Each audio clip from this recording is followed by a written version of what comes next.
hindi ang kapulisan ang kalaban natin. Hindi ang kasundaluhan ang kalaban natin. Bago kayo magtapag-tapangan, mag-isip-isip kayo. Pag kayo nahuli ng pulis, nadampot kayo, yung leader nyo, pati yung grupo nyo, hindi kayo sasamahan sa loob ng kulungan. Yung tapang nilalagay sa tama.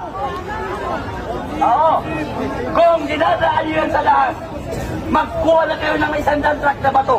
Batuhin yung kapulisan, isang tapo lang na sa inyo ng galap, patay kayo. Pariling kayo ng Armalite. Anong laban ninyo? Di ba? Gobyerno ang kalaban natin. Tapos dadaanin nyo sa dahas.